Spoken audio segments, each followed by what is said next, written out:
menghargai orang-orang yang menghormati Dia. Tuhan mau memulihkan hubungan manusia yang sudah jatuh dalam dosa ini, yang rusak ini, kembali memiliki hubungan seperti manusia pertama diciptakan. Ketika manusia diciptakan memiliki otoritas untuk mengelola bumi ini, langit, darat, dan di bawah bumi, di laut, dipercayakan kepada orang yang diciptakan serupa segambar dengan Tuhan. Menurut Kejadian pasal yang pertama ayat yang ke-26, Tuhan mau pulihkan otoritas itu atas hidup kita hari ini.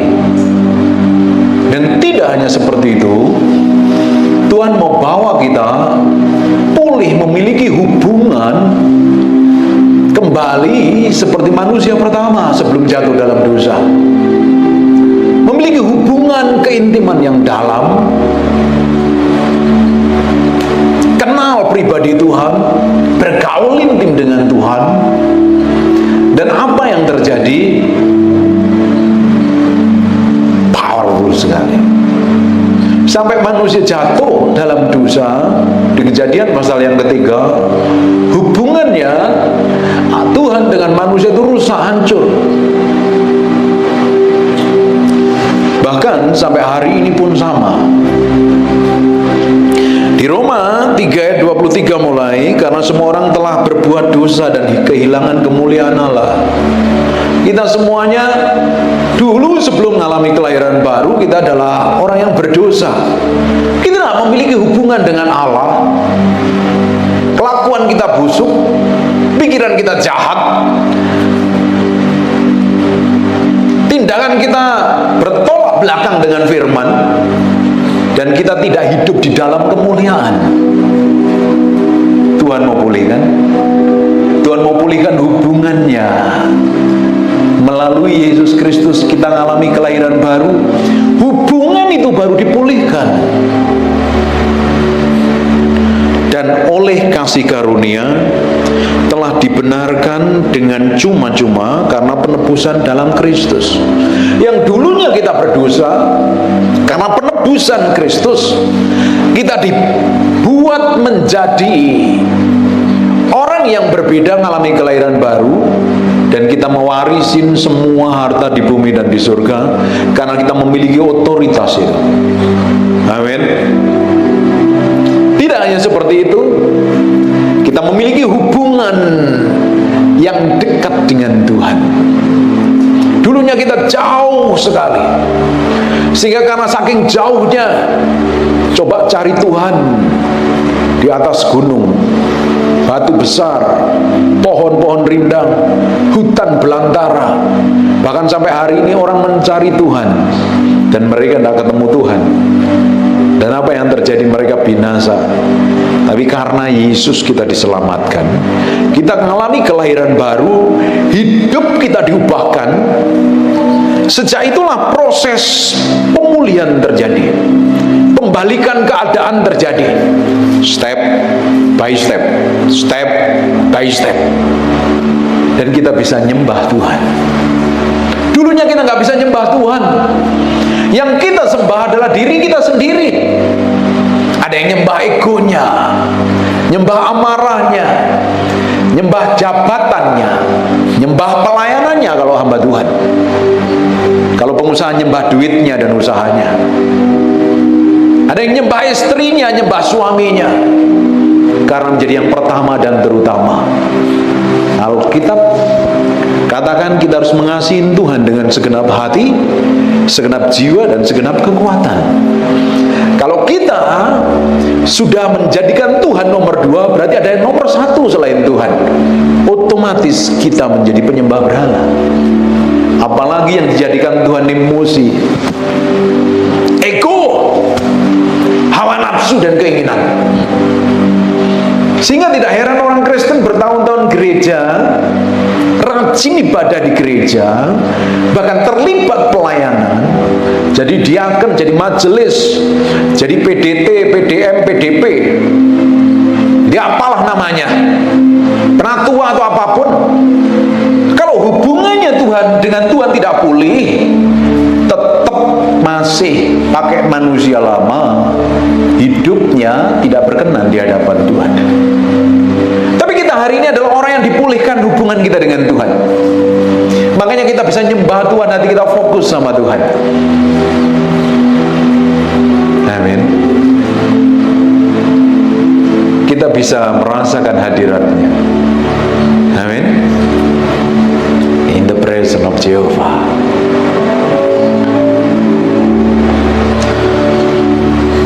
In the presence of Jehovah,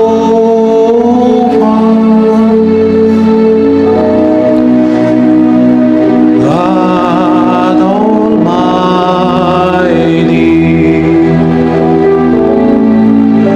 bring a peace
dari hati kami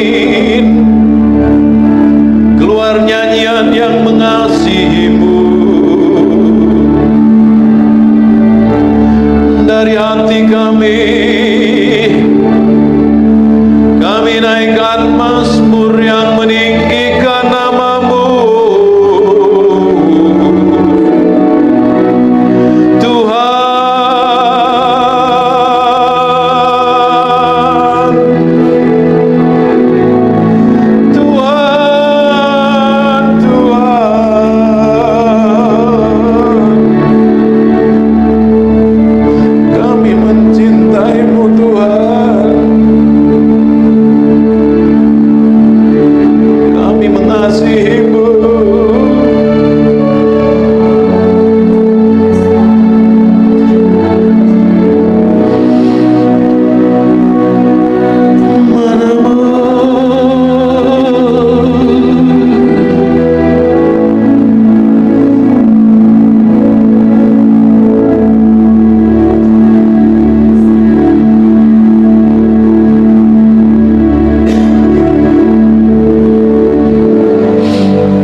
Sekali mengerjakan hal besar melalui hidup kita,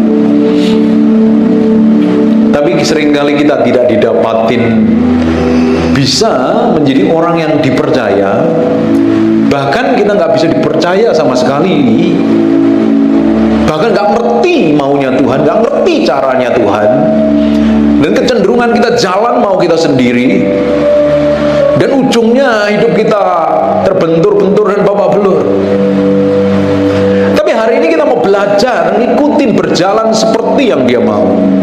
Karena Tuhan mau kita berjalan seperti yang Dia mau, bukan berjalan mau kita sendiri. Tuhan punya tujuan atas hidup kita, Tuhan punya cita-cita atas hidup kita, Tuhan punya kemauan atas hidup kita. Tergantung kita mau memilih cita-cita kita sendiri, tujuan kita sendiri, atau tujuannya Tuhan. Karena Tuhan yang punya rancangan detail atas hidup kita itu seperti apa. Kedaulatannya Tuhan, Dia ciptakan kita, Dia ngerti seluruh organ tubuh kita, setiap sel dalam tubuh kita, kita ngerti. Tuhan ngerti. Bahkan kepentingan, pergumulan, pikiranmu, jalan-jalan hidupmu, Dia tahu persis. Dan Dia menurut kedaulatannya menentukan jalan berkemenangan, jalan hidup yang seperti yang Dia rancangkan. Amin. Tapi kita seringkali lihat orang Kristen gagal di tengah jalan, babak belur, stres, bingung, kacau dan berantakan. Dan ujungnya bahkan tak sampai destinasi lahir, karena nggak tahu sebenarnya apa yang harus dikerjakan di dalam dirinya. Banyak orang dikubur bersama potensi di dalam hidupnya, dikubur bersama peti mati. Padahal Tuhan mau memanifestasikan dirinya melalui apa yang kita kerjakan, apa yang kita lakukan. Di pabrik, di kantor, di toko, di pelayanan, dimanapun, Dia ingin memanifestasikan pekerjaannya melalui hidup kita. Tapi kita seringkali jalan mau kita sendiri, kita nggak ngikutin maunya Dia, dan ujungnya kita kebentur-bentur, bahkan gagal di tengah jalan. Tapi kita mau belajar seperti yang Tuhan mau mulai hari ini. Dibutuhkan penundukan daging kita, dibutuhkan kita nurut sama Dia, dibutuhkan ketaatan tanpa kompromi. Baru Dia akan memenuhi bejana yang kosong. Amin. Di 2 Timotius 2 ayat yang ke-21, jika seorang menyucikan dirinya dari hal yang jahat, ia menjadi perabot rumah untuk maksud yang mulia. Jika seseorang menyucikan dirinya jadi perabot, kita ini seperti pajangan sebenarnya. Perabot itu yang di dalam rumah kita itu ada fungsi dan tujuannya. Coba lihat sepanjang sejauh mata memandang. Ini barang-barang kan perabot semuanya ini. Diciptakan dengan fungsi dan tujuan yang berbeda-beda oleh penciptanya. Kita pun diciptakan dengan tujuan ilahi yang berbeda-beda. Semakin kita menyucikan diri kita dari hal-hal yang jahat itu timbulnya di dalam jiwa kita, pikiranmu, perasaanmu, kehendakmu. Itu kebanyakan jahat, dan setan bicara di area situ, dan itu harus kita taklukkan menurut Roma pasal yang ke-12 ayat yang kedua. Kita harus perbaharui setiap hari sampai sejalan dengan firman. Kalau tidak, pikiranmu, perasaanmu, kehendakmu yang ngontrol, engkau jadi bulan-bulanannya setan. Orang Kristen yang dikendalikan pikirannya, dikendalikan perasaannya, dikendalikan kehendaknya sendiri, bertentangan dengan firman, dan ujungnya babak belur. Tapi kita mau menaklukkan diri kita sepenuhnya. Waktu kita mulai menaklukkan diri kita, ia akan menjadi perabot rumah untuk maksud yang mulia. Dinaikkan levelnya. Di dalam rumah kita itu ada perabot-perabot yang mulia, ada yang kurang mulia. Nanti baca perikop ini. Yang kurang mulia biasanya taruh di toilet. Kalau enggak, taruh depan pintu. Jadi apa itu? jadi keset, kurang mulia itu. Tapi yang lebih mulia biasanya taruh di depan jadi pajangan. Bener apa enggak? Apalagi kalau ibu-ibu atau saudara-saudara ini punya barang yang lebih mulia dan berharga, namanya Louis Vuitton, Rolex, Cartier, Hermes, Patek Philippe dan lain sebagainya. Itu mulia Pak. Yang punya berlian, ini ibu gembala ini nggak suka dan banyak, tapi simpan berliannya banyak dia. Itu barang mulia, dipakai untuk tujuan yang mulia, dipandang layak untuk dipakai tuannya. Yang pakai siapa? Tuannya. Dan disediakan untuk setiap pekerjaan yang mulia. Kita menguduskan diri kita, kita menyucikan diri kita. Semakin kita didapatin berkenan di hadapan Tuhan, apa yang terjadi? Tuhan mau pakai kita menjadi barang yang mulia, di atas rata-rata. Tuhan mau itu. Otoritasnya dikembalikan untuk menguasai. Di Kejadian pasal yang pertama, mengelola bumi ini, menguasai burung-burung di udara, menguasai bumi dan di darat. Powerful nggak itu? Itu dikembalikan lagi ketika kita mengalami kelahiran baru. Amin. Nah, sekarang kita akan lihat di Kejadian 1 ayat 26, berfirmanlah Allah, baiklah kita menjadikan manusia menurut gambar dan rupa kita, supaya mereka ngapain? Berkuasa atas ikan-ikan di laut dan burung-burung di udara, dan atas ternak, dan atas seluruh bumi, dan atas segala binatang yang melata, yang merayap di bumi. Tetapi di Kejadian pasal yang ke-23, manusia memilih melakukan dosa, hubungannya terputus dengan Tuhan. Makanya di Roma tadi dijelaskan, semua orang telah kehilangan kemuliaan Allah karena mereka berbuat dosa. Yakobus jelaskan, dosa adalah pelanggaran terhadap firman Tuhan loh. Ketika kita melakukan dosa, hubungan kita dengan Tuhan putus. Kita di luar covering, di luar proteksi, di luar penjagaan Tuhan. Nah, kita menempatkan, memposisikan diri menjadi musuhnya Tuhan. Dan apa yang terjadi kalau kita jadi musuhnya Tuhan? Bawa belur hidup kita. Tapi kita hari ini sudah mengalami namanya kelahiran baru. Yang dulunya berdosa ditebus oleh Yesus, kita mengalami kelahiran baru. Tuhan berikan roh yang baru, Tuhan berikan hati yang baru. Ini jadi tempat tinggalnya Tuhan. Dan pelan-pelan jiwa kita mulai diperbarui, step by step. Di area jiwamu, pikiranmu, perasaanmu, kehendakmu diperbarui, diselaraskan dengan firman setiap hari. Pikiranmu yang ngawur, yang emosian, yang ngambekan, yang tidak terkontrol, yang kedagingan. Biasanya pikiran kita kan gak suka firman kan. Suruh ngampunin biasanya ngapain? Suruh menguasai diri biasanya kehendakmu ngapain? Teriak histeris. Betul loh Bang? Suruh puasa kehendakmu ngapain? Rasanya baru komitmen puasa seminggu, hari pertama rasanya udah kayak nggak makan 2 tahun, lemes gemetar semuanya. Betul apa enggak? Kehendak kita nggak suka Tuhan, perasaan kita nggak suka Tuhan, pikiran kita nggak suka Tuhan, sukanya hal duniawi. Nah ini yang harus diperbarui. Di area ini namanya pembaruan budi. Karakter ini yang harus diperbarui ini. Karakter itu berbicara apa sih? Sikapmu, tindakanmu, perbuatanmu harus sejalan dengan firman. Makanya harus diperbarui setiap hari dengan firman, dengan pengajaran, dengan komitmen dan integritas. Rutin setiap hari berjalan sesuai dengan firman Tuhan. Ikut Tuhan gak ada langsung sama seperti Kristus, tidak ada.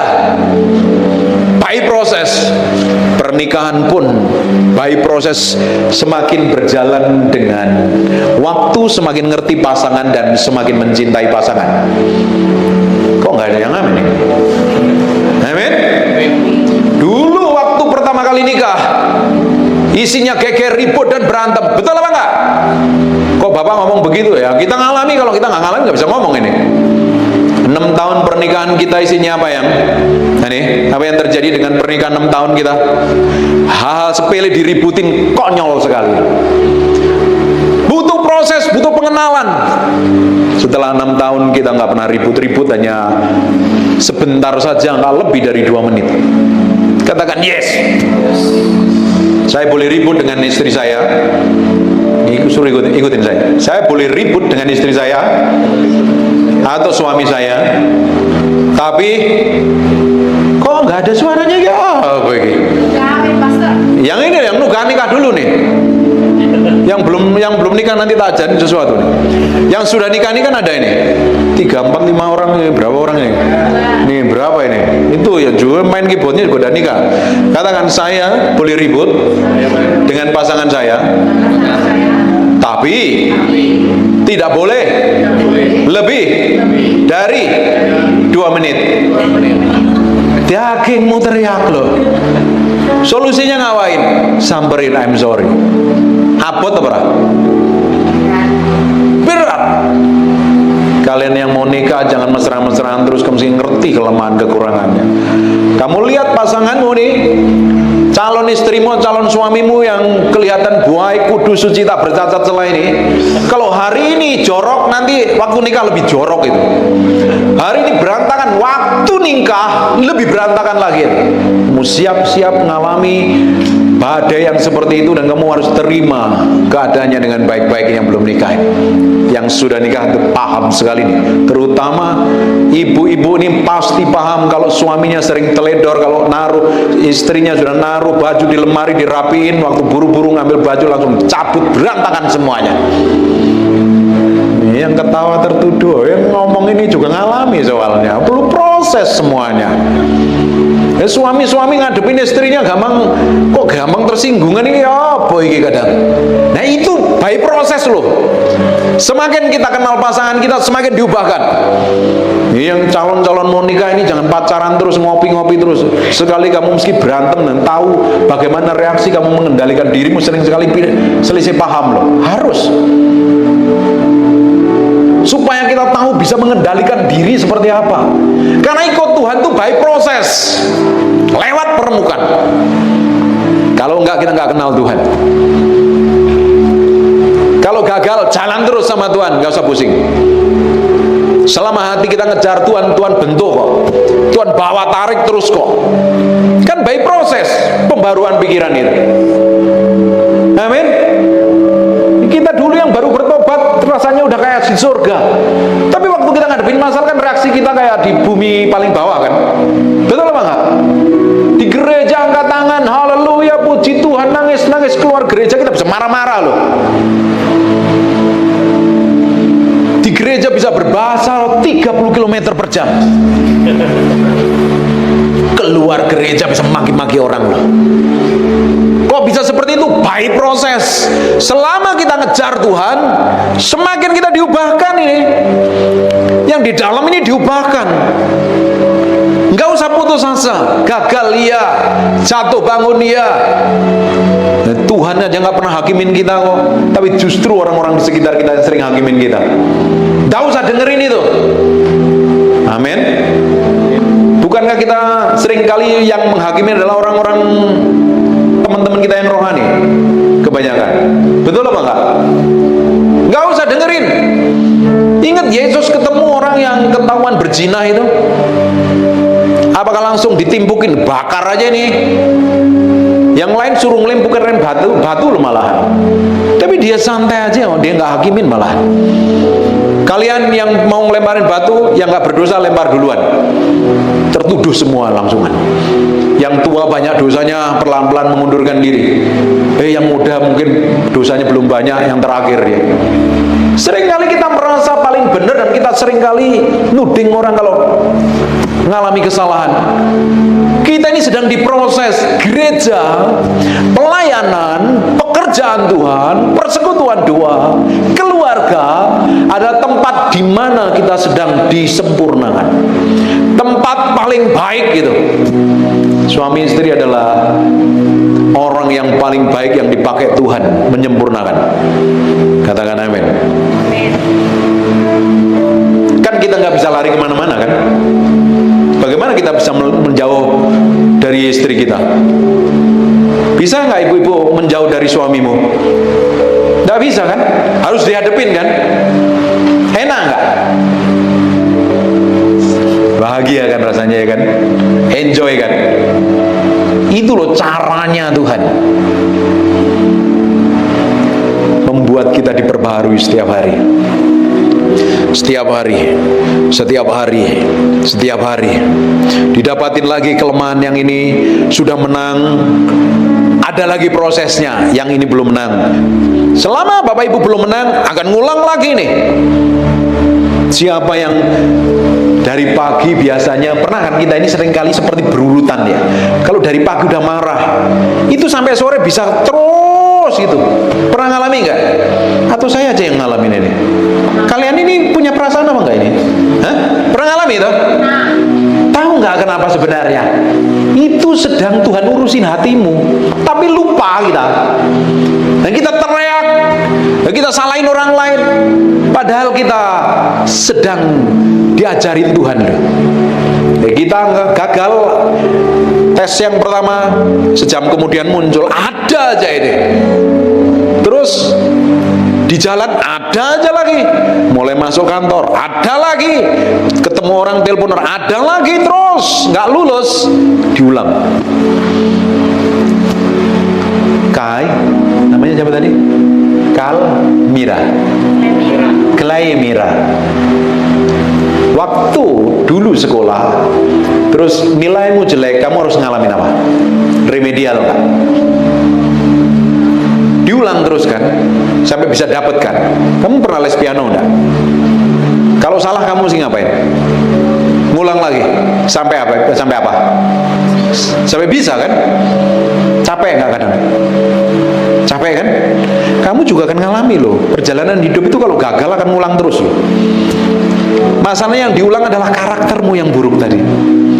Diproses, gagal, diulang lagi, sampai didapatin menjadi barang yang mulia.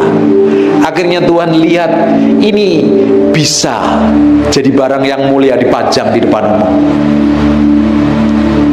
Makanya hamba Tuhan, para pelayan Tuhan itu adanya di depan, jadi cerminan banyak orang. Ketika barangnya dipandang gak mulia, dan apa yang terjadi? Jadi batu sandungan akhirnya. Betul apa enggak? Tapi banyak orang pingin ke panggung, ke pelayanan ini pingin dilihat orang. Dia enggak tahu proses perjalanan di sini itu enggak enak loh. Proses perjalanan di mimbar ini itu tidak segampang orang pikirkan. Setiap langkah dari tempat duduk ke sini itu butuh kematian daging. Kalau enggak, di sini hanya jadi tukang jual kecap ngomong kosong tanpa bisa menghidupin firman. Tapi ketika kita mulai setapak demi setapak tadi, kadang jatuh, tersandung, babak belur, terus jalan, semakin didapati menjadi orang yang bisa dipercaya, dan ujungnya Tuhan akan anggap kita menjadi barang yang mulia dan dipakai untuk tujuan yang mulia. Dimulainya dari area jiwamu tadi harus dipulihkan dulu. Makanya kalau engkau jiwamu tidak pulih, orang menyebutnya sakit jiwa. Orang Kristen yang jiwanya tidak pulih itu sakit jiwa. Suami istri tahu ini. Ini istilah zaman sekarang ini NPD, narcissistic personal disorder, itu kan istilah orang Surabaya kan edan itu ya kan. Bener apa enggak? Jiwanya yang sakit, nggak bisa berubah, tetap merasa paling benar. Pikirannya merasa paling benar, tindakannya merasa paling benar, dan orang lain dianggap salah semuanya.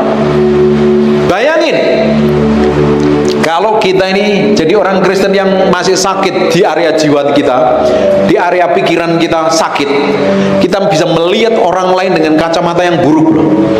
Bahkan kita bisa melihat pasangan kita dari sisi buruknya. Kamu tuh begini, kamu tuh begini. Ini yang sudah menikah tahu nggak? Pernah ngalami nggak ini ngomong begini? Aku nih ini udah nikah, kamu lebih dari 10 tahun, kamu tidak berubah. Nggak ada ya, kelihatan kalian ini semakin diubahkan seperti Kristus ya. Ini pemain keyboard yang hebat ini pernah ngalami kayak gitu nggak ya? Hah? Proses itu. Karena orang tuntut kita seperti Kristus, dan perjalanan itu seperti Kristus, by proses kok. Kan perlu pembaharuan budi tadi. Kita bisa, kalau pikiran kita nggak diperbarui, kita punya pikiran-pikiran yang ngawur.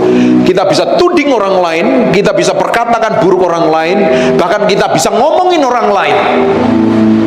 Saya berdoa di sini nggak ada yang komentar di media sosial, orang yang nggak kenal kamu komentarin kata-kata buruk loh. Bahkan maki-maki di media sosial, maki-maki politisi yang kamu nggak kenal. Semuanya itu dibikin begitu rupa, media itu menarik kita, mata kita tertuju ke sana, difokuskan ke sana. Memang ada yang bikin seperti itu, dan ujungnya mempengaruhi pikiran kita, dan akhirnya kita komentar buruk. Kita nggak kenal, tidak ada gunanya sama sekali.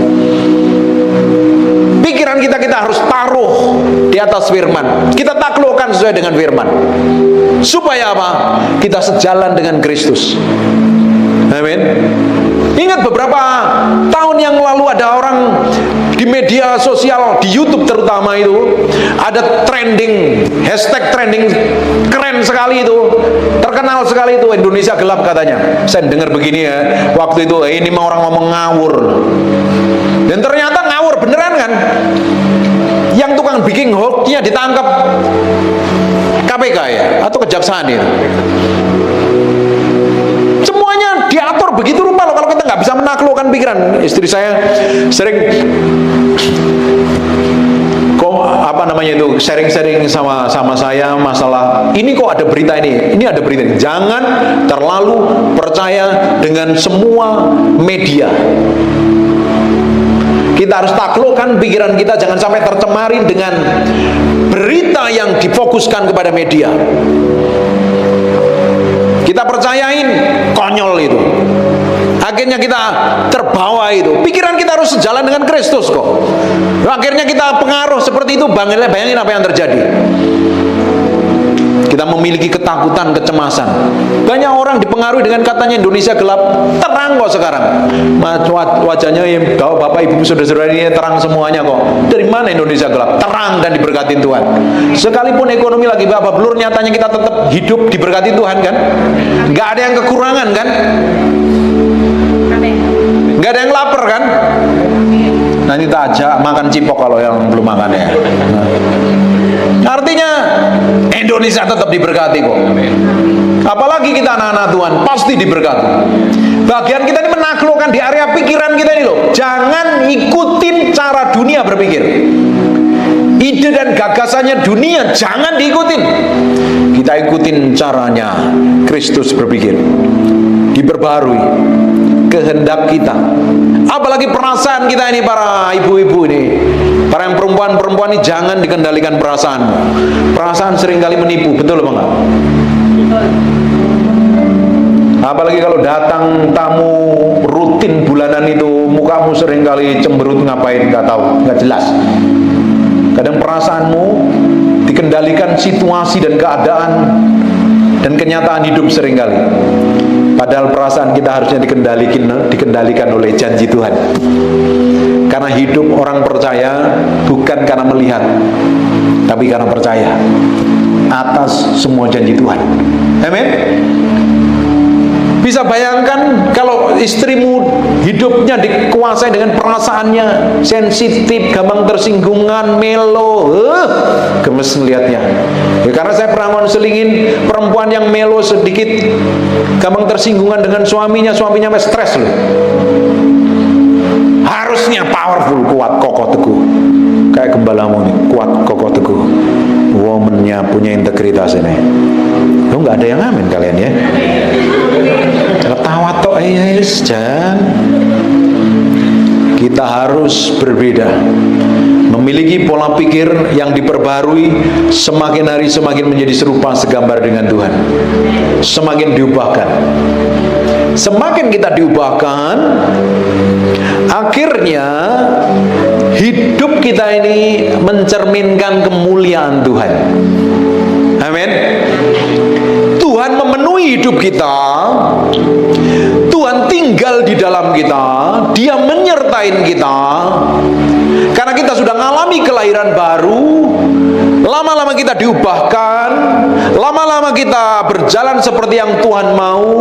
Akhirnya kemuliaan Tuhan itu memancar melalui kehidupan kita. Kira-kira hidupmu jadi orang keren apa enggak? Jadi berkat apa enggak? Orang bisa melihat Kristus manifestasi melalui hidupmu apa tidak? Coba sekarang kita lihat di 2 Korintus 3 ayat yang ke-18, dan kita semua mencerminkan kemuliaan Tuhan dengan muka yang tidak berselubung.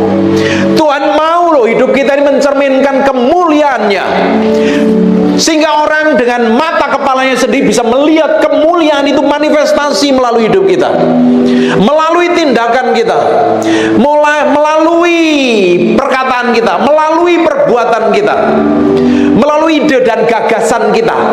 Akhirnya orang bisa melihat ini benar ya, ini orang kok berbeda ya. Kemuliaan itu memenuhi hidup kita. Bapak Ibu, dimanapun orang ketemu dengan hidupmu akan diberkatin Tuhan. Even ketemu orang yang hidupnya sudah putus asa, orang itu bisa dijamah Tuhan, karena ada kemuliaan Tuhan yang memancar melalui kehidupan kita. Suami istri, engkau harus bisa melihat kemuliaan yang memancar dari pasanganmu. Amin. Karena yang bisa melihat hidup kita adalah orang-orang di sekitar kita, pasangan kita, anak kita, keluarga besar kita, teman-teman kita. Dia melihat dari cara kita bersikap, cara kita bertindak, mencerminkan kemuliaan Tuhan apa tidak. Amin. Kalau hari ini masih ada orang yang komplain dan protes, waktunya kita berubah benar-benar. Akhirnya orang mendapatin kita, bener Yelia ini orang hidupnya jadi berkat. Dan kita semua yang tanpa terkecuali ini mencerminkan kemuliaan dengan muka yang tidak berselubung. Dan karena kemuliaan itu datangnya dari Tuhan yang adalah Roh, kemuliaan itu datangnya dari Roh Kudus. Kalau kita bergaul dengan Roh Kudus setiap hari, hidup kita dipenuhi dengan Roh Kudus.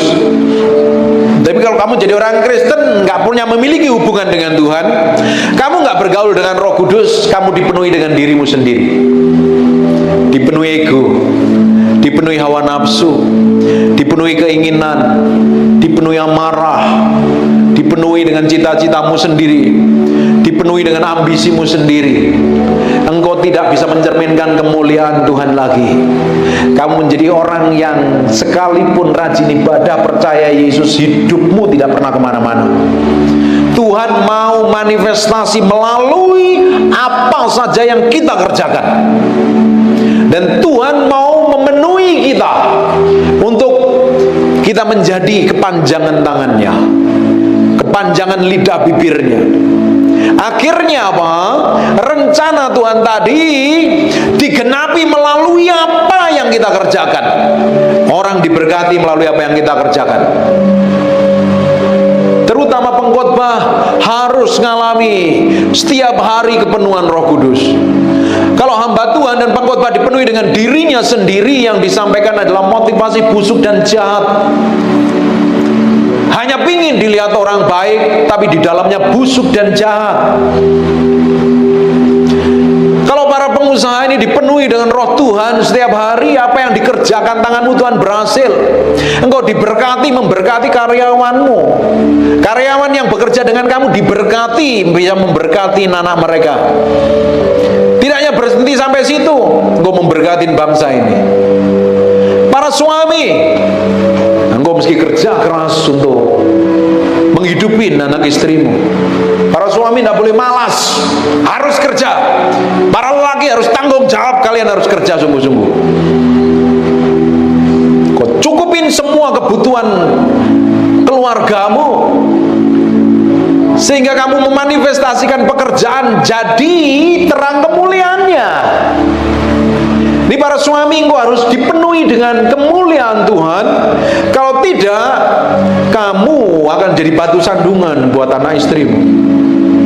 Karena banyak orang tua laki-laki, para pria ini tidak dipenuhi dengan hadirat Tuhan, tidak dipenuhi kemuliaan Tuhan, tidak dipenuhi dengan firman. Di rumah kelakuannya busuk. Bahkan para pendeta pinter ngomong di mimbar, tapi jadi batu sandungan buat anak istrinya. Dengerin baik-baik. Saya akan berhenti jadi hamba Tuhan kalau istri saya tidak bahagia hidupnya dengan saya. Saya pastikan dia bahagia, sekalipun saya belum sempurna. Apapun saya berusaha lakukan yang terbaik, the best yang bisa saya kerjakan, saya kerjakan. Kalau tidak, lagi-lagi tidak berfungsi, anakmu liar dan berantakan semuanya. Yang mau nikah ini kamu mesti benar-benar jadi pria yang sejati dalam segala hal ya. Di 1 Korintus 11 ayat yang ke-7, sebab laki-laki tidak perlu menudungin kepalanya, ia menyinarkan gambaran dan kemuliaan Allah. Harus mencerminkan kemuliaan Tuhan ini para lelaki. Jadi contoh. Orang timur biasanya nggak suka yang romantis-romantis, kecuali ini keturunan bule satu ini pasti romantis sekali. Ya, kita harus belajar mengasihi istri kita, harus cintai, harus peluk anak-anak kita, bilang I love you. Bilang apa pasanganmu I love you setiap hari. Kalau sudah kenyang dengan cinta di dalam rumah, engkau nggak akan mencari cinta di tempat lain.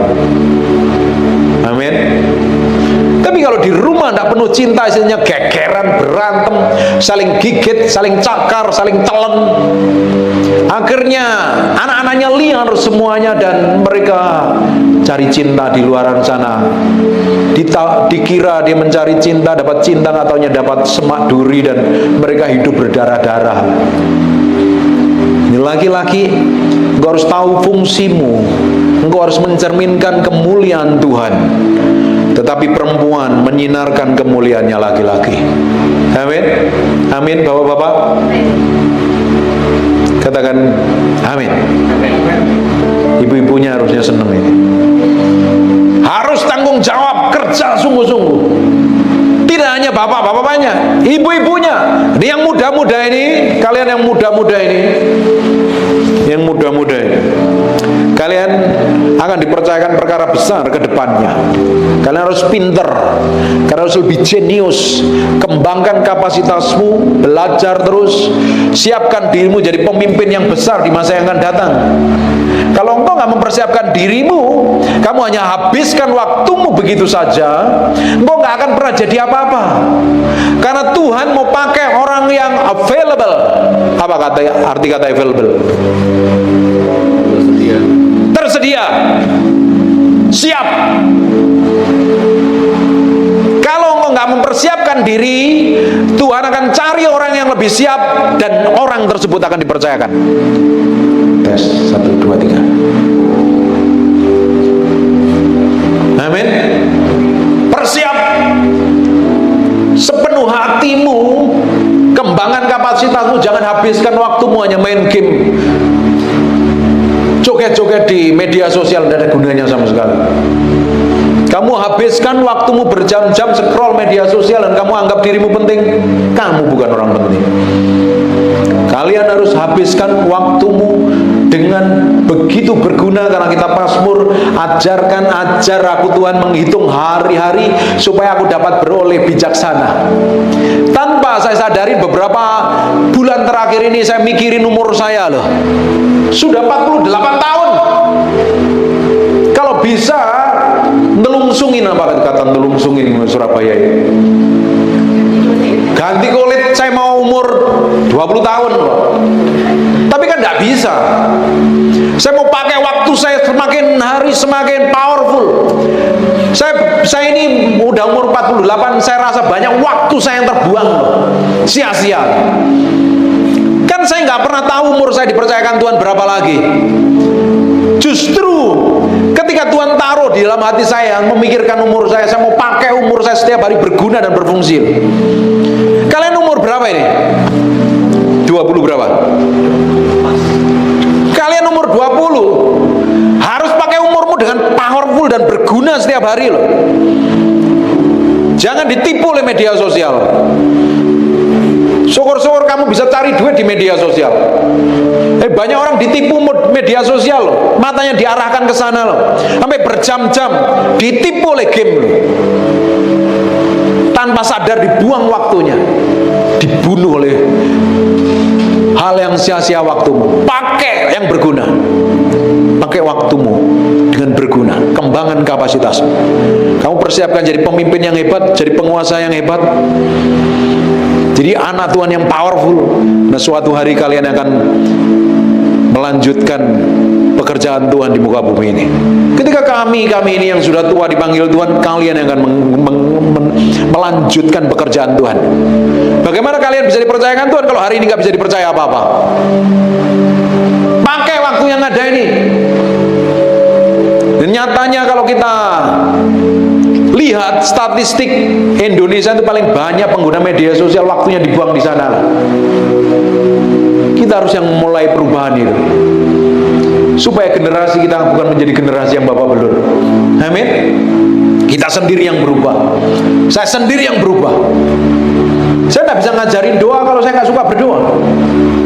Saya nggak bisa khotbah kalau saya nggak belajar firman setiap hari. Karena saya nggak bisa beri apa yang saya nggak punya. Kalian akan beri apa kalau dirimu tidak ada kualitasnya? Kembangkan kapasitasmu itu. Belajar terus. Minta hikmat dan pengertian. Jangan jadi orang Kristen plonga-plongo di gereja, di luar gereja kamu nggak punya pengaruh apa-apa. Tidak ada gunanya sama sekali. Amin. Ngaku dipenuhi Tuhan, dipenuhi hadirat Tuhan, nyembah Tuhan, air mata beler semuanya, ingus pun ikut beler, tapi di luar sana nggak jadi pengaruh apa-apa. Buat apa? Nggak ada gunanya sama sekali. Justru kita dipanggil jadi pengaruh di luar sana kok. Mencerminkan kemuliaan Tuhan yang tidak terselubung. Orang bisa melihat manifestasi Tuhan melalui hidup kita. Welcome to the jungle, the jungle of the Lord. Siap. Kan kita harus mencerminkan kemuliaan Tuhan yang real, yang orang bisa lihat manifestasi itu melalui sikap dan tindakan kita. Kan di sini tidak semua orang dipanggil jadi pendeta. Kecuali ini ada beberapa orang yang akan dipersiapkan jadi pendeta. Dan itu pendeta yang lebih senior.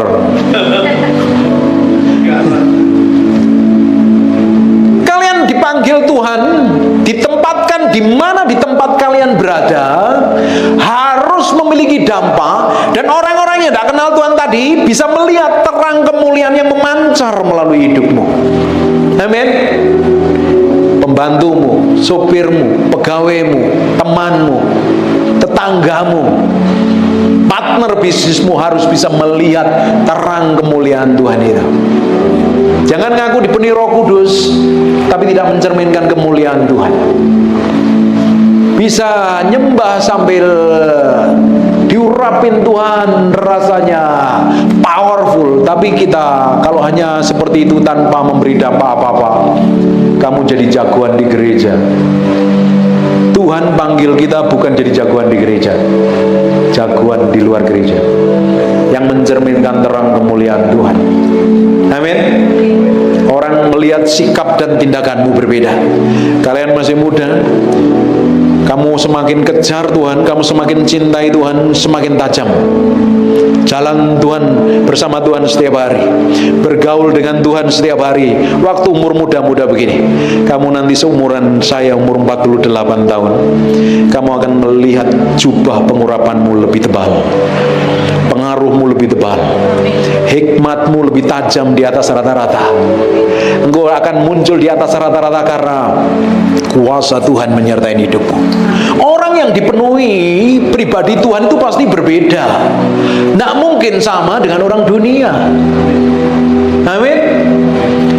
Lihat contoh, semua contoh orang-orang yang di perjanjian lama. Daniel berbeda dari orang sebayanya. Sadrak, Mesak, dan Abednego, Yusuf, Daud, Musa, Elia. Bahkan Alkitab katakan Elia sama seperti kita manusia kok, biasa kok. Tapi ketika Roh Tuhan memenuhi, real terpenuhi, dia jadi orang yang berbeda. Nah, kita tinggal di zaman kasih karunia ini, Roh Kudus tinggal di dalam kita, menyertain kita, mengurapin kita. Kita tahu ada firman kebenaran yang menuntun kita berjalan setiap hari. Bagaimana mungkin hidupmu nggak memiliki dampak dan otoritas? Tidak mungkin. Amin. Orang Kristen yang berjalan bersama Tuhan itu tambah hari tambah memiliki dampak. Tidak mungkin tidak memiliki dampak. Saya nggak habis pikir loh, orang yang semakin tua semakin cerewet, semakin tua isinya ngeluh, komplain terus, pikun lagi lama-lama. Kita Mazmur katakan kok, tambah tua semakin gemuk dan berbuah lebat kok. Kita Mazmur katakan seperti itu. Tapi saya nggak habis pikir, karena saya sering konselingin orang-orang yang lebih senior. Harusnya mereka kan lebih urapan, berjalan bersama Tuhannya lebih lama, pengalaman hidupnya bersama Tuhan lebih lama. Tapi kenapa kok mereka kelakuannya seperti anak-anak? Prinsip dunia kan katakan kan, memang katanya orang tua kelakuannya seperti anak-anak. Tidak seperti itu. Alkitab berkata berbeda. Semakin tua semakin tajam, tidak pikun, tidak cerewet, semakin peka, semakin diurapin Tuhan. Amin. Memang tubuh ini semakin merosot. Tambah tua-tua yang umurnya nanti kita umur di atas 60 mungkin nggak bawa Chanel dan Bulgari lagi, mungkin bawa minyak angin dan minyak apa itu? Cina itu, PPO dan lain sebagainya. Karena tubuh kita semakin merosot kok. Justru semakin tua boleh kondisi fisik merosot, tapi kita semakin tajam, pengaruh kita semakin powerful. Karena kita berjalan bersama Tuhan setiap hari. Dan kita semua mencerminkan kemuliaan Tuhan dengan muka yang tidak berselubung. Dan karena kemuliaan Tuhan itu ada dari Tuhan yang adalah Roh. Perhatikan ya. Maka kita diubah menjadi serupa dengan gambarnya dalam kemuliaan yang semakin besar. Dan saya percaya orang yang ikut Tuhan semakin hari semakin menjadi serupa segambar dengan Tuhan. Karakternya, sikapnya, tindakannya semakin menyerupai Kristus. Kalau kalian ikut Tuhan, rajin ibadah, rajin doa, rajin pelayanan, tapi kelakuanmu seperti setan, kamu perlu bertobat dan berubah. Semakin menyerupai Kristus. Lewat apa? Proses permukaan. Siapa yang dipakai? Orang-orang di sekitarmu. Katakan amin. Enak apa tidak? Tidak enak. Harus bertindak sesuai firman, bersikap sesuai firman, berkeputusan sesuai firman. Semakin hari kamu semakin ditarik mendekat seperti Kristus. Urapanmu, hikmatmu, pengertianmu dalam kemuliaan yang semakin besar. Powerful nggak ya? Amin. Ngalami promosi nggak ini? Ini orang yang berjalan bersama Tuhan itu semakin hari semakin hidup dalam pengurapan, dalam hikmat, dalam pengertian, dalam kuasa, dalam pengendalian diri. Akhirnya apa? Buah Roh Kudus itu manifestasi melalui hidup kita. Sehingga orang tidak melihat diri kita lagi, tapi melihat tindakan, sikap, dan perbuatannya Yesus yang manifestasi melalui kehidupan kita. Katakan amin.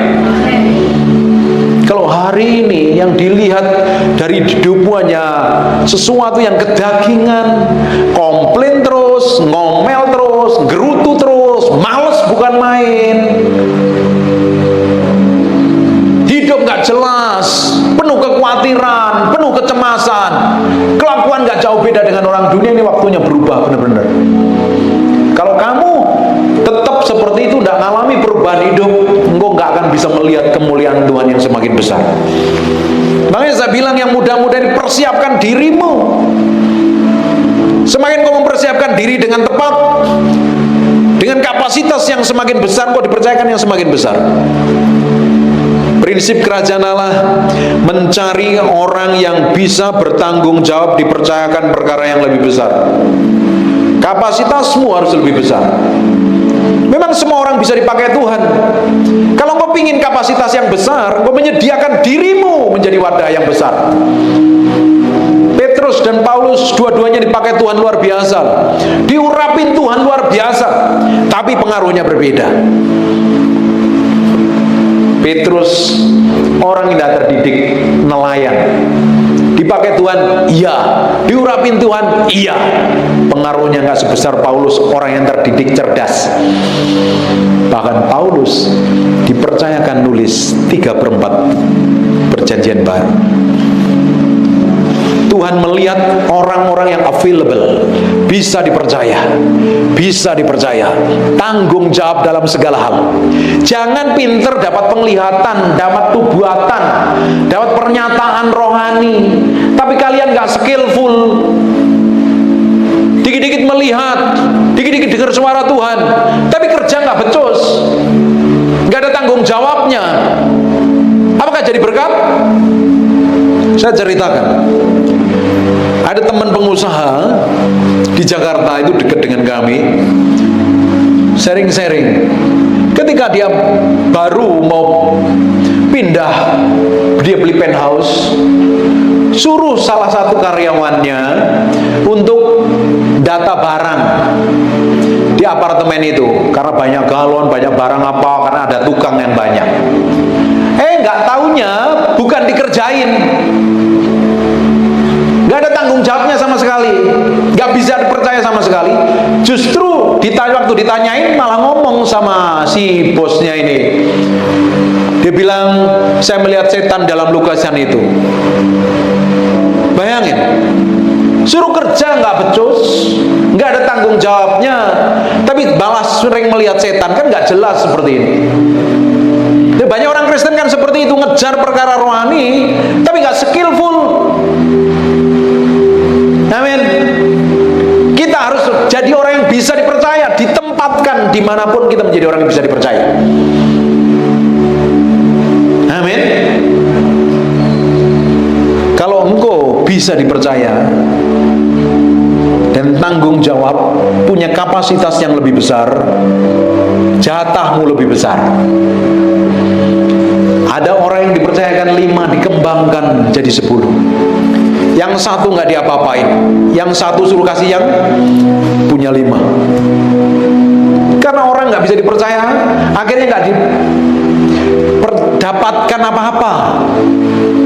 Tadi kan kalau kita menyucikan diri kita, kita menguduskan diri kita, kita memberi diri diubahkan setiap hari, akhirnya kita didapatin menjadi barang yang mulia untuk tujuan yang mulia. Yang jadi masalahnya, kalian pingin hidupmu lebih mulia atau biasa saja dengan orang lain, itu keputusan hati hari ini. Saya lakukan lebih di atas rata-rata. Saya berdoa lebih, saya nyembah lebih, saya berbahasa roh lebih, saya belajar lebih. Saya pingin di atas rata-rata. Enak apa? Enggak enak, mahal harganya. Daging rasanya pingin jalan-jalan terus, oh. Sekalipun kita jalan-jalan terus untuk pelayanan. Bener nggak? Tapi ada harga yang saya bayar mahal, enggak enak. Ini para pengusaha-pengusaha ini, kenapa kok kalian bisa mengembangkan kapasitasmu lebih besar? Karena punya pemikiran yang lebih besar dari orang lain. Betul apa enggak? Punya kapasitas lebih besar, akhirnya bisa melihat peluang, akhirnya dipercayakan yang lebih besar. Betul apa enggak? Para pemain musik ini juga sama. Semakin kamu skillful, kamu semakin dipakai Tuhan. Dibutuhkan. Ini orang yang kerja di marketplace, kalau kamu nggak ngerti apa-apa, terus perusahaan cari orang accounting, ngitung aja salah terus, matematikanya nggak pernah lulus, apa bisa dipakai? Banyak orang itu rohani di gereja tapi nggak skillful di pekerjaan loh, jadi batu sandungan loh akhirnya. Bagaimana bisa mencerminkan kemuliaan Tuhan? Mencerminkan kemuliaan Tuhan itu tidak hanya berbicara pengurapan di mimbar, engkau dapat pernyataan roh. Mencerminkan kemuliaan Tuhan artinya hidupmu ditempatkan dimanapun kau jadi berkat di sana. Jadi pegawai yang skillful, jadi accounting jago ngitung, jadi lawyer yang skillful, jadi pengusaha yang skillful, seperti Besaliel dan Aholiab. Jadi pemain musik seperti Pak Lukas skillful, penyembahannya enak. bagaimana? Enak nggak didengar? Nggak enak. Banyak orang mengejar perkara rohani, tapi sebenarnya Tuhan mau bawa kita ke dalam perkara yang lebih besar dari sekedar itu. Hanya jangan ngejar karunia. Oke, punya karunia itu oke, harus berjalan bersama dengan karakter. Akhirnya jadi berkat di tempat kita ditempatkan dimanapun itu. Amin. Orang akhirnya bisa melihat, tuh bener ya kamu ini jadi orang yang tanggung jawab, jadi suami yang tanggung jawab, jadi papa yang tanggung jawab, jadi anak yang tanggung jawab, jadi pegawai yang tanggung jawab, jadi hamba Tuhan yang tanggung jawab. Tidak hanya pintar ngomong, tidak hanya pintar khotbah, tapi pintar menghidupin khotbah. Kira-kira orang tambah diberkati apa enggak? Amin. Jangan jadi orang rohani di gereja, engkau harus jadi rohani di luar gereja. Di tempat engkau ditempatkan, engkau harus lebih lagi mencerminkan terang kemuliaan Tuhan. Semakin hari engkau ketemu dengan siapapun, ada hadirat Tuhan yang menyertai hidup. Engkau menghadirkan atmosfer surga. Amin. Di kantor engkau menghadirkan atmosfer surga. Apalagi di pelayanan, kamu nyembah, Tuhan ikut nyembah melalui penyembahanmu. Tuhan hadir dalam penyembahanmu. Engkau bekerja, Tuhan hadir dalam pekerjaanmu. Apa yang terjadi? Kalau Tuhan hadir dalam pekerjaanmu, apa yang terjadi?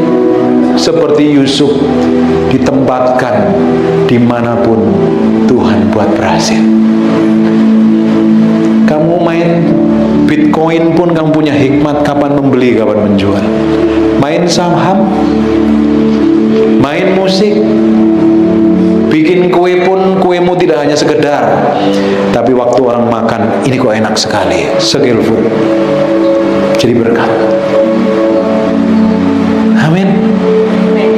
Dan orang diberkati melalui karaktermu, karena hidupmu semakin hari semakin mencerminkan kemuliaan Tuhan yang tidak terselubung, dan kemuliaan itu manifestasi melalui sikap dan tindakanmu. Orang tidak akan mendapatkan kesalahanmu lagi, gak bisa lagi, karena engkau benar-benar mencerminkan kemuliaan Tuhan. Dan orang-orang seperti ini dipulihkan gak untuk menguasai, seperti Kejadian 1 ayat yang ke-6, 26.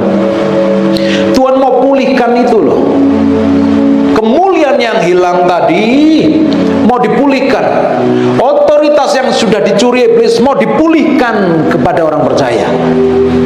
Kira-kira ada orang Kristen yang memble, stres, bingung nggak kalau orang ngerti seperti ini? Nggak bakalan ada. Boleh kita ngadapin tekanan, boleh kita ngadapin masalah, tapi kita nggak akan pernah bingung, kita nggak akan pernah kacau, kita nggak akan pernah ruwet. Kita tenang di tengah badai, karena kita tahu rapan hikmat pengertian memenuhi kita. Berkali-kali Tuhan bawa dalam proses yang tidak enak loh kami berdua ini. Bener nggak? Cintaku, negeriku, sayangku. Kadang kita dibawa ke dalam jalan buntu, nggak jelas ujungnya seperti apa. Kadang dibawa ke pinggir jurang, kadang dibawa ke jalan yang terjal dan tajam sekali. Kadang dibawa melewati rimba yang banyak ular beludaknya. Benar enggak? Tapi saya kenal Tuhan yang saya sembah. Saya kenal siapa yang saya layani. Dan ternyata Tuhan tidak pernah tinggalkan saya. Bahkan waktu saya mau berangkat ke Salatiga, karena saya di Salatiga selama seminggu, terus ke sini. Waktu sehari sebelum berangkat pun aja, ada hal yang kita alami yang saya nggak mau ceritakan. Tapi kita seperti berada di ujung jalan yang nggak jelas lah. Kita melihat kemuliaan Tuhan, kita melihat orang dilawat Tuhan, kita melihat orang disembuhkan Tuhan, kita melihat setiap hari orang diberkati melalui pelayanan kami, dan kita tetap mengalami proses itu, proses peremukan, diubah menjadi serupa segambar dengan Tuhan. Sakit kadang, sakit nggak? Kadang kamu nangis sendiri kan, tapi kamu malu nangis di depan saya kan.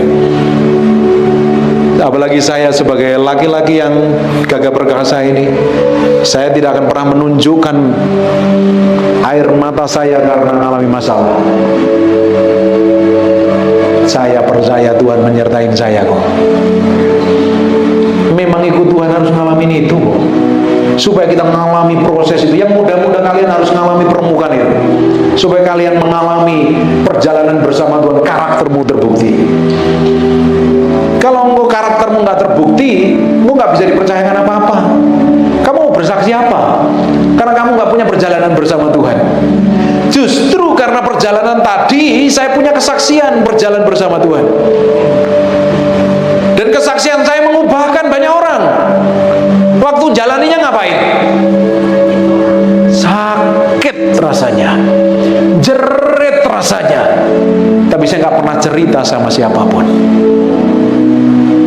Saya nyembah Tuhan, saya nangis sama Tuhan. Tuhan, nggak enak lo ya, nggak enak. Kau ikut engkau nggak enak ya. Yang nggak enak itu yang di daging tadi, yang nggak enak di perasaan kita, yang nggak enak di kehendak kita, yang nggak enak di pikiran kita. Karena itu diizinkan supaya kita ini berjalan seperti yang Dia mau, berjalan seperti yang Dia inginkan setiap hari. Kita kan maunya everything is okay kan. Ini tidak pernah kekurangan, ini orang yang sangat diberkati. Masalah uang nggak usah mikir. Tapi dalam hal lain kan kalian diproses mati-matian, rasanya pingin nangis, jerit, nggak kuat kan. Bener apa nggak? Kok ikut Tuhan seperti ini sakitnya? Berat Tuhan. Sebenarnya kita sedang dibawa dalam kemuliaan yang semakin besar. Semakin nurut sama Dia, semakin kita bisa dipercaya lebih besar lagi. Kemuliaannya semakin besar lagi, pengaruhnya semakin besar lagi. Ngikut Tuhan itu seperti itu. Yang belum pernah mengalami goncangan, saya berdoa kalian digoncang hebat. Ketika kau digoncang hebat, kau memiliki kesaksian yang powerful. Karena kita mengalahkan iblis dengan kuasa darahnya dan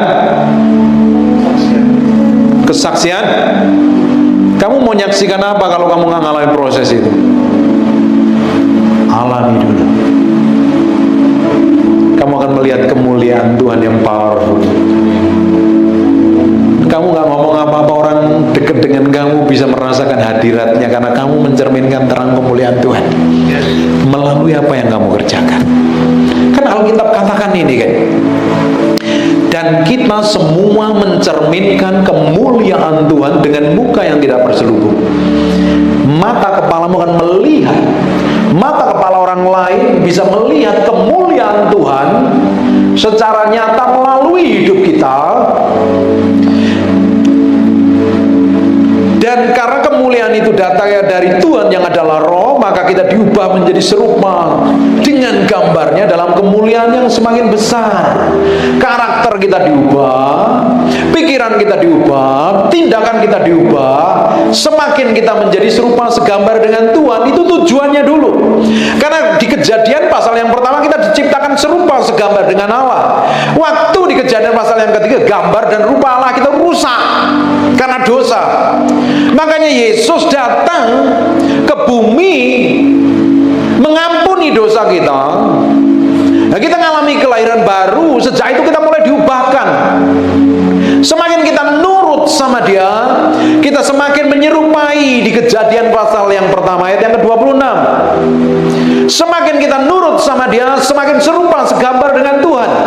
Otoritas kita semakin besar, pengaruh kita semakin besar, kemuliaan kita semakin besar, dampakmu semakin besar, otoritasmu semakin besar.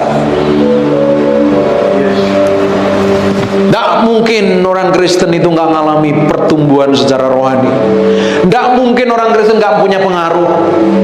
Tapi realitanya banyak orang Kristen dari tahun ke tahun nggak punya pengaruh, malah bikin trouble di mana-mana, bikin kekacauan kalau pelayanan di gereja, bikin tetangganya, di jalan ribut sesama pengendara. Di sini tidak ada, di negara Konoha banyak sekali. Kita di sini sudah diubahkan semuanya penuh pengendalian diri. Katakan amin. Suami istri sudah mulai belajar menguasai diri dan hidup menjadi serupa segambar dengan Tuhan, semakin mesra dan bahagia terus. Anak-anakmu diberkati melalui sikap dan tindakanmu. Semakin hari engkau akan dibawa ke dalam level kehidupan yang berbeda. Jadi di area jiwamu harus takluk dan tunduk sepenuhnya kepada firman, dan harus diperbaharui dengan khotbah-khotbah firman yang agak tajam, tembus sampai nyelekit seperti ini, seperti ditampar ini. Dan saya berdoa mengubahkan hidupmu. Amin. Kalau enggak, kamu dikhotbahi manis-manis terus, dikasih gula-gula, nggak lama kemudian kamu diabetes dan masuk ICU nanti. Jerat-jerit, minta dikonselingin pendeta, panggil pansinmu, ditumpangi tangan rambutmu, rontok semua nanti malam. Karena banyak orang Kristen seneng kalau dikonselingin pendeta. Padahal harusnya tambah hari kalau kita ngalami kemuliaan Tuhan, kita yang konselingin banyak orang. Amin. Karena kita jadi solusi maker, bukan problem maker. Kira-kira keren nggak hidup kita? Ditempatkan dimanapun jadi berkatlah. Mungkin ke airport naik Grab, kita bisa ngobrol sama tukang Grabnya, mereka diberkatin Tuhan. Ketemu dengan OB, dulu belum kenal Tuhan, ngelihat OB kayak ngelihat, sekarang kita bisa hormatin, kita hargai, dan kita bisa berkatin dia, kita bisa bersaksi. Ketemu dengan sebaya kita biasanya ngobrol, hai nggak jelas, kita bisa ngomongin tentang kemuliaan Tuhan. Ketemu dengan ibu-ibu PKK, bisa ibu-ibu sosialita, ibu PKK, kita bisa jadi berkat, kita bisa cerita bahwa Bapak dengan hobinya masing-masing bisa ngobrol dengan komunitasnya. Kok kamu berbeda ya cara ngomongmu? Orang bisa menikmatin Tuhan. Ditempatkan dimanapun, orang bisa melihat Yesus yang manifestasi melalui hidup kita. Tuhan mau itu, karena kita diciptakan serupa segambar dengan Dia. Hari ini yang kita sudah lahir baru, yang serupa segambar dengan Dia adalah manusia roh. Jiwamu sedang diproses menjadi serupa segambar dengan Dia. Amin. Manusia roh kita itu kudus, suci, tak bercacat celah. Realitas hidup yang sejati adalah manusia roh kita, sejatinya kita, yang jadi tempat tinggalnya Roh Kudus, yang serupa segambar dengan Tuhan. Tapi jiwa kita, pikiran kita, kehendak kita masih seperti orang dunia kadang-kadang, dan itu sedang diproses terus. Semakin kita mati terhadap diri sendiri, semakin kita mati terhadap cita-cita, semakin kita mengosongkan diri dari diri sendiri, kita dipenuhi Roh Kudus dan akhirnya menjadi serupa segambar dengan Dia. Makanya kalau ngalami kejadian buruk, jangan protes, jangan komplain, jangan ngeluh. Itu bagian yang diizinkan Tuhan untuk mendatangkan kebaikan. Amin.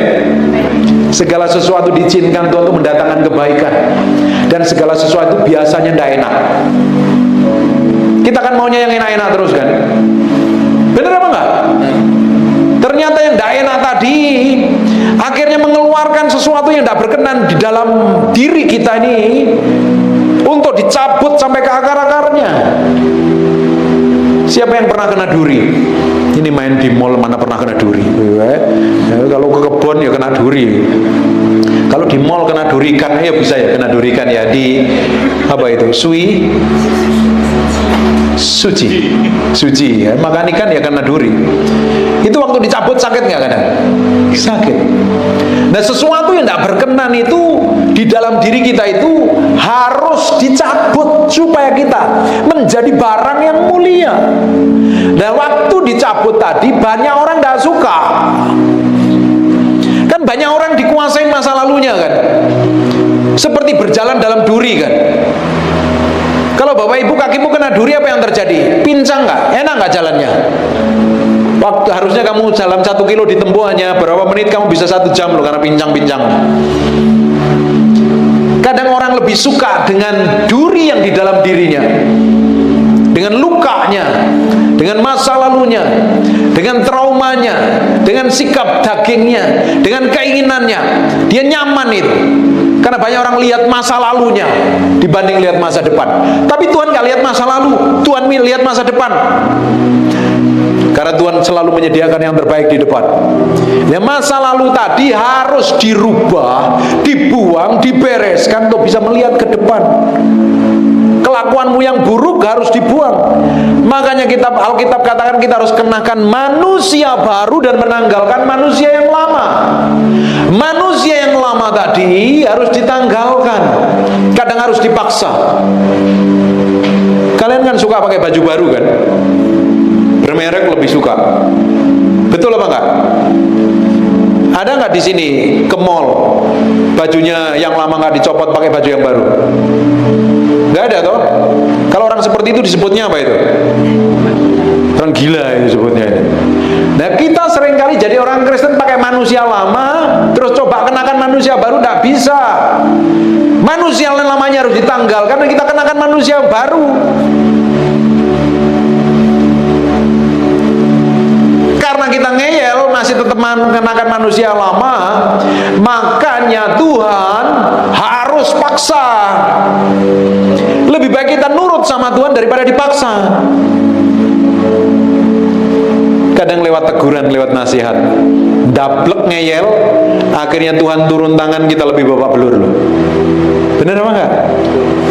Lebih baik nurut. Karena kalau nurut sama Tuhan itu daging yang teriak di area jiwa tadi, di perasaan, di kemauan, di kehendakmu teriak. Gak enak ini, gak enak ini. Dablek terus, ngeyel terus, dibenturin nanti. Waktu kita berurusan dengan Tuhan lebih sakit, bayarnya mahal. Waktu kita sedang dicabut duri tadi itu, lewat teguran, lewat nasihat, lewat firman, lewat khotbah, mau dengerin ibadah khotbahnya atau di YouTube atau di media sosial yang lain, waktu dengar seperti itu kan ada sesuatu yang di dalam adek gitu kan. Ini aku nih. Tapi kadang sering abai. Biarin aja. Harus kerjakan. Nek kamu ngeyel terus, ujungnya nanti kamu berurusan dengan Tuhan. Karena di saat itu sebenarnya Tuhan sedang mau cabut sesuatu yang tidak berkenan di dalam diri kita. Ini yang ngomong nih ngalami, punya kesaksian hidup ini. Ditegur istri saya tidak mau. Wah, aku sehat kok. Wah, aku masih muda. Ini tanya ini. Beliau ini sudah nasihatin saya berkali-kali. Bahkan beberapa hamba Tuhan di Surabaya nasihatin. Jangan begadang. Jangan begadang. Nggak, aku masih sehat, seger kok. Nggak kuat kok. Bener nggak? Dulu aku ngeyel apa enggak? Karena tipe-tipe kayak saya ini sering kali ngeyel. Seperti Rasul Paulus kan ngeyel kan. Dablek kan. Ujungnya diapain dia? Buta 3 hari. Makanya jangan ngeyel, jangan dablek kalau diproses Tuhan. Nurut, katakan yes. Dalam nasihat. Dan apa yang terjadi? Udah diomongin ada kali setengah tahun ya. Kamu ngomong terus ya, tegur saya ya, lebih ya. Untung nih saya ini punya istri yang penyabar ngadepin laki yang agak keren satu ini. Makasih ya sayangku, cintaku, negeriku. Sabar ngadepin saya ini. Dan aku ujungnya pulang dari Surabaya dan apa yang terjadi? Saya waktu bangun keliengan, badan ini kesemutan semua. Baru tobat dan sadar setelah berurusan dengan Tuhan. Akhirnya jaga pola tidur, jaga pola makan dan kelihatan sedikit keren hari ini. Lebih baik nurut daripada berurusan dengan Tuhan. Kalau berurusan dengan Tuhan mahal harganya dan lebih sakit. Semakin kita nurut, ngikutin apa yang dia mau, ngikutin apa yang dia inginkan, semakin kau cepat lulus dan akhirnya terang kemuliaan itu semakin memenuhi hidupmu.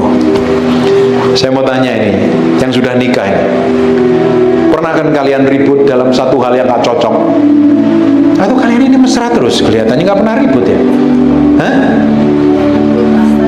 Oh, ribut juga ya ternyata ya. Ada kan kebiasaan suami yang atau kebiasaan istri yang terus diulang berkali-kali kan? Ada nggak? Udah dinasihatin berkali-kali. Oh, saya aja juga seringkali seperti itu ya. Jadi, tapi saya mau berubah ya, doain terus ya. Karena istri adalah penolong, harus agak sabar ngadepin suamimu ya. Lu bapak-bapak nggak ada yang amin ini? Amin yang kenceng gitu loh. Istri-istri ini orang yang hebat. Ini calon istri ini kalian harus sabar ya. Dengerin baik-baik. Kadang suami istri sering ribut gara-gara salah satu pasangannya melakukan hal yang diulang-ulang terus tidak pernah berubah. Bener apa enggak? Mau naruh kunci sembarangan, ambil baju di lemari serampangan, akhirnya berantakan. Waktu istrinya ngelihat, udah kayak koboi aja nih rumahku nih. Taruh kaos kaki serampangan, handuk taruh di tempat tidur. Nggak ada ya kalian ya, tertib semua kalian ini. Dipenuhi Roh Kudus, tertib hidupmu ya. Ada yang hidupnya koboi begitu dan komplain kan? Kalau dilakukan terus, komplain terus nggak? Ribut terus nggak? Bener apa nggak? Tapi kalau berubah, apa yang terjadi? Luar biasa ya. Seneng kan? Nggak ribut kan? Nah, kita bikin kesalahan terus, sudah tahu itu salah, kita lakukan terus, kita nggak akan pernah lulus. Apapun di dalam diri kita ini punya kelemahan masing-masing yang berbeda. Yang khotbah ini kelemahannya banyak banget. Makanya diremukkannya, sakitnya luar biasa. Setiap orang punya kelemahan masing-masing yang berbeda kok. Nah, waktu diproses di dalam kelemahan itu, kita gagal, kita akan ngulang terus loh proses itu. Sampai kita ngalami lulus. Waktu kita lulus, kita naik ke level yang berbeda. Maka ikut Tuhan kan masalah nggak berhenti-berhenti kan. Siapa yang ikut Tuhan kok tambah dapat masalah banyak? Bagus, itu sehat. Karena ikut Tuhan itu nggak ada ayatnya kamu bebas dari masalah. Justru masalah tadi itu membawamu semakin disempurnakan. Hidupmu nggak ada masalah ya, nggak ada tantangan. Bagaimana kamu menjalani hidup? Kamu merasa paling benar sendiri, merasa paling hebat sendiri, merasa paling kudus sendiri, dan bawa belur malahan.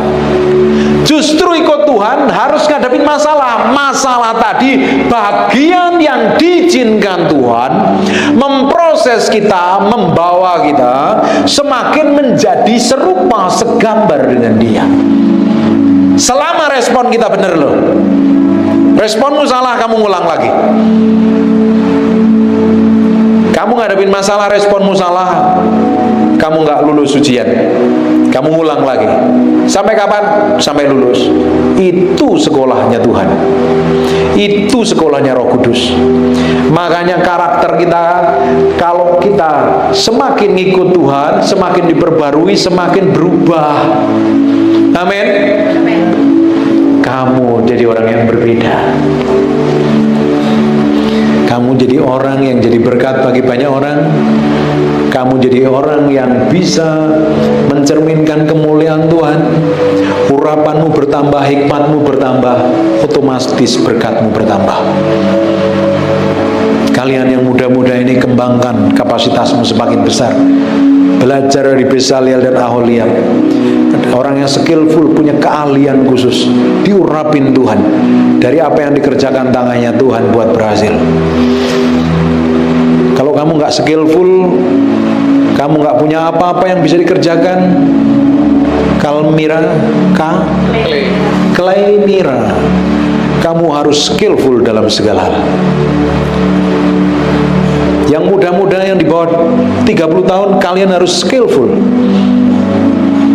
Semakin bisa dipercaya, semakin diubahkan, apalagi semakin diurapi. Kamu yang dipakai Tuhan luar biasa di mana Tuhan tempatkan hidupmu. Amin. Kira-kira diberkati apa enggak ya hari ini?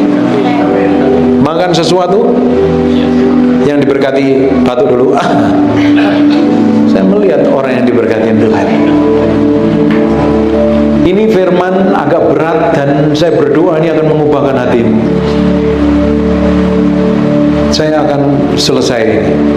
Bilang jangan dong, bilang. Saya akan selesai. Alah, ya kita tutup aja.